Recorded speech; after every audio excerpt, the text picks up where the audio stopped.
It's a horror novel on first chapters, The Hound by T.L. Bodine. My love is like a flower. I'm trying to get you over. You like love sour, then you should come try my poison. Hey, and welcome back to another first chapter. I'm Rodney V. Smith. The V is for vanity because, hey, I make this look good.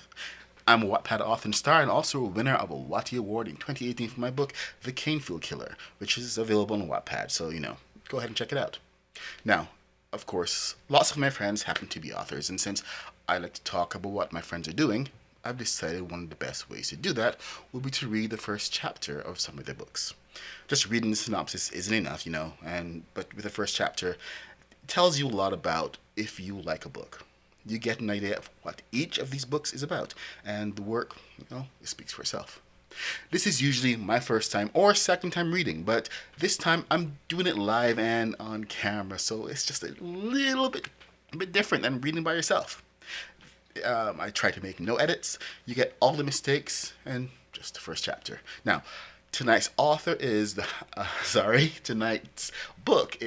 The Hound by T.L. Bodine, and it is available on Wattpad under her username.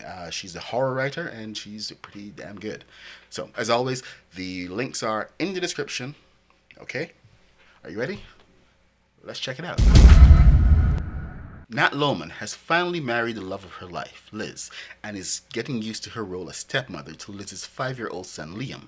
The Loman family runs a bustling antique business, so they attend a sale where a striking black taxidermied hound is up for auction.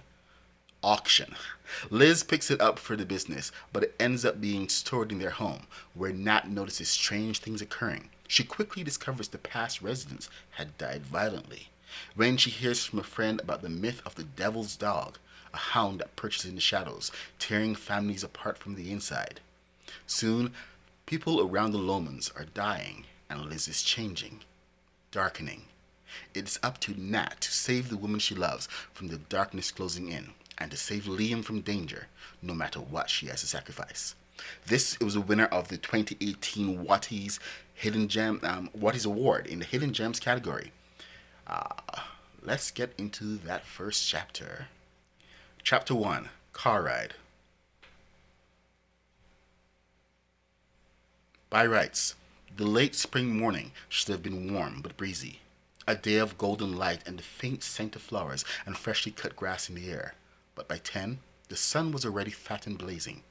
With no wind, the dust hung in the air, suspended in beams of light, and the refraction of each particle cast a surreal hue. The effect was exactly like entering an attic that had been shut up for years. That feeling of being caught in time, held in the in-between spaces. It was the sort of weather that ship captains would regard with extreme superstition, the kind of stillness that left ships dead in the water with slack sails and flat, tepid currents. It was cursed weather, foreboding weather, and even though the sun was hot and bright overhead in its canopy of blue sky, a shiver ran down Natasha's spine.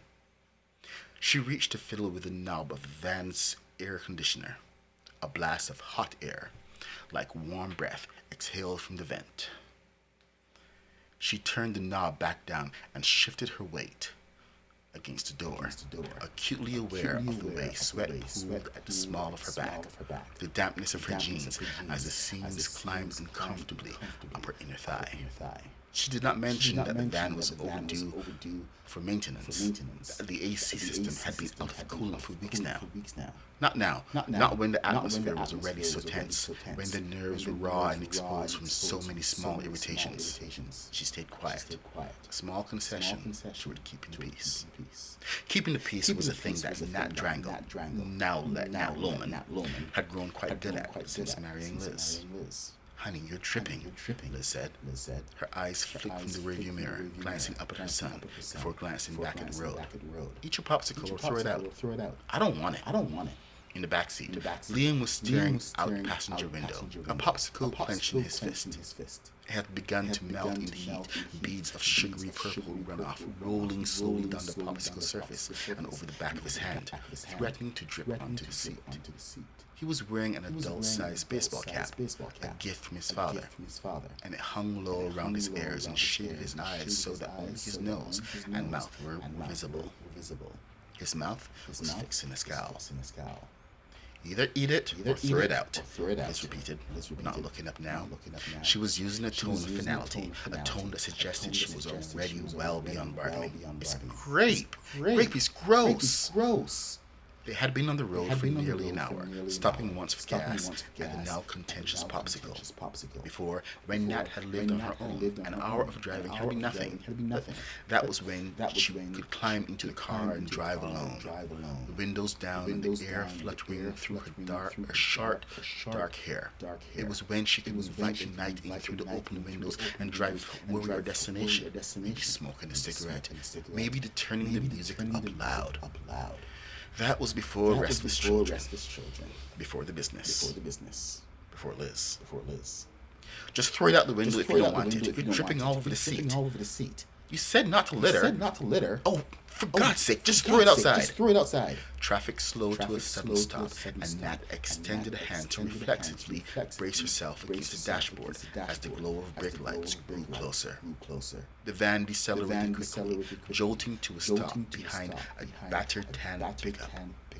A pair of gag gift testicles hung absurdly from the truck's low hitch, just visible now past the nose of the van. "I'm watching the road," Liz said, and the tension in her voice trembled like the plucked string of a guitar. Threatened to snap.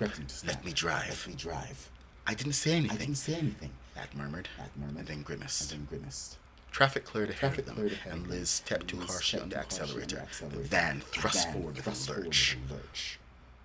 Liam was not supposed to be here today. If Nat had known that he would be coming along, she wouldn't have suggested this trip. Would have rescheduled. Would have offered to go alone. Something. Up ahead, a sign for Al's "You Store It" loomed at the side of the road, and Nat sighed in relief. At least they had finished the first task of what was shaping up to be a very long day. Liz had purchased the antique store less than a year ago, just a few months after she and Nat's wedding. She had thrown herself into it fully with a kind of all-in attitude she approached most things with. Every weekend now seemed to be spent searching for things to sell, visiting estate sales, following Craigslist leads, coming to storage auctions. Nat had been given the task of finding these leads and scheduling their routes, planning their acquisitions. Liam usually spent weekends with his father, but Kyle Loman, Liz had kept his name in the divorce, passing it on to her wife like some sort of disease, had been unable to keep the boy today because he was working weekend overtime. That irony was not lost on Nat.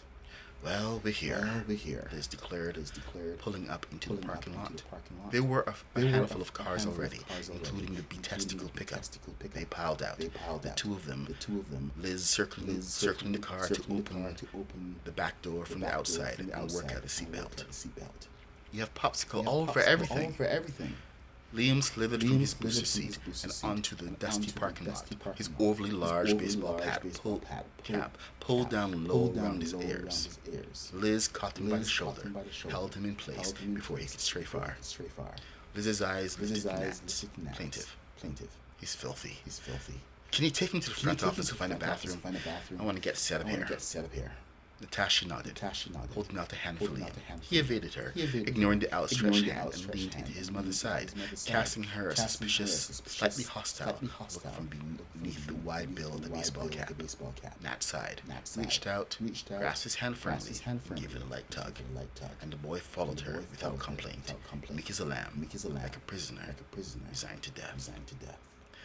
Okay, that is it for that chapter. Okay, so that was it for the Hound. T.L. Bodine is pretty good. Now, this is not a review. This is just me reading the first chapter. So you have to go to the Hound on Wattpad and actually check it out. You can follow the link in the description, and you can follow her on social media as well. That's all for tonight, so thanks for joining. Don't forget to click the like button down there and subscribe if you want to listen to me read some more first chapters. I update 5 days a week, and there's always something new to find.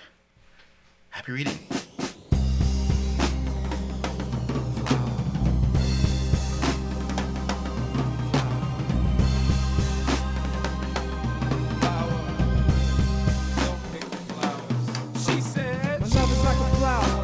Trying to get you over. Your light love sour, then you should come try my